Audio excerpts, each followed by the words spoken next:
Olá, graça, paz e alegria. A porção de hoje recomendada para a leitura da Bíblia em um ano no plano sequencial é Isaías do capítulo 38 ao capítulo 40.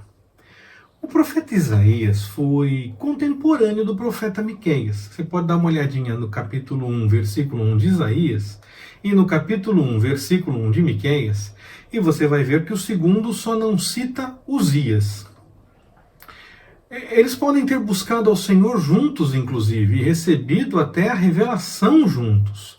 Já que o texto de Isaías, no capítulo 2, versículos de 2 a 4, e Miqueias 4, de 1 a 3, são muito parecidos. Claro, eles podem ter lido um ao outro, essas são suposições apenas. Da mesma forma, eles, mesmo sendo contemporâneos, podem ter recebido a revelação separadamente e registraram coisas parecidas porque o Espírito Santo que inspirou um e revelou a um, inspirou e revelou ao outro. O ministério do profeta Isaías ele foi precedido do ministério dos profetas Amós e Oséias, ainda que Oséias tenha sido contemporâneo ali no finalzinho, entre o final do ministério de um e o início do outro, durante pouco tempo. De qualquer forma, pelo menos essa forma que a história entende a ordem dos profetas. De qualquer forma, vale o registro. Amós e Oséias, eles profetizaram principalmente no Reino do Norte. E Isaías e Miqueias se concentraram mais nas profecias a respeito do Reino do Sul.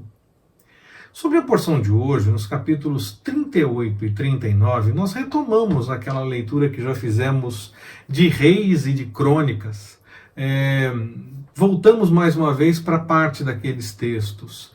Nós já conversamos sobre essas passagens a respeito da doença de Ezequias, Isaías ter a coragem de falar ao rei a respeito da sua morte, Ezequias clamar ao Senhor e Isaías ter a ousadia de falar segunda vez com o rei para confirmar agora com ele que ele iria melhorar e até mesmo dar um sinal de que aquilo aconteceria, que o Senhor dava um sinal para confirmar que aquilo ia de fato acontecer. Também temos depois a questão da visita de Babilônia, que soube da doença e da cura do rei, e tudo o que foi mostrado para os visitantes, e depois confirmando a riqueza e o poder, e depois o profeta Isaías confirma, como naqueles textos dos livros históricos que nós já lemos, o profeta Isaías confirma que o que foi mostrado para aqueles visitantes um dia acabaria indo para a Babilônia. Nós falamos a respeito dessa porção, por exemplo, lá na mensagem número 101 dessa nossa sequência. Você pode encontrar para ouvir de novo lá no podcast ou até mesmo assistir no YouTube, que inclusive no YouTube temos uma playlist com toda essa sequência de mensagens de capa a capa. Vale uma ressalva a respeito do final do capítulo 39 de Isaías. Parece que o texto está deslocado da sua ordem, porque ele deveria ter acontecido ou aparecido ainda no diálogo de Isaías com Ezequias, e não depois desse salmo, desse cântico de Ezequias. Nos livros históricos, inclusive, nós observamos isso, o diálogo segue na ordem em que pareceria ser o mais normal, no momento da conversa mesmo dos dois, e não aparece no final, como aparece no capítulo 39 de Isaías. Mas pode ser que o final do cântico de Ezequias tenha registrado que esse diálogo aconteceu. Por isso, então, aparece no final do capítulo 39, porque seria o final do próprio cântico de Ezequias. E quando a história foi organizada nos livros históricos de Reis e de Crônicas, eles colocaram o diálogo no lugar em que ele realmente deve ter acontecido, e aquele momento em que eles entendiam como certo.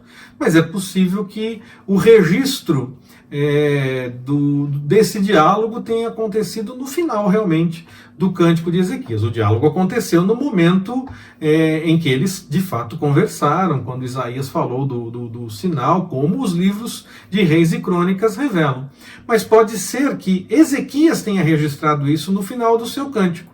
E aí, os que fizeram a organização dos textos históricos colocaram o diálogo no momento exato, no momento certo em que ele realmente deve ter acontecido. O capítulo 40 tem alguns versículos que são bastante citados. Penso aqui no versículo 3, no versículo 8, principalmente o versículo 31 é bastante citado. Tá? Se você ainda não leu, dá lá uma olhadinha, confirma quais são esses versículos.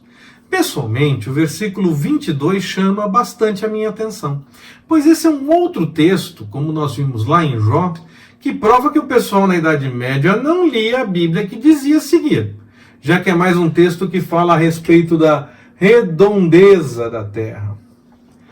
Depois do Senhor revelar para Isaías a respeito da chegada do dia em que o caminho do Senhor seria preparado, o profeta exalta a grandeza de Deus e faz belas e verdadeiras declarações acerca do Senhor.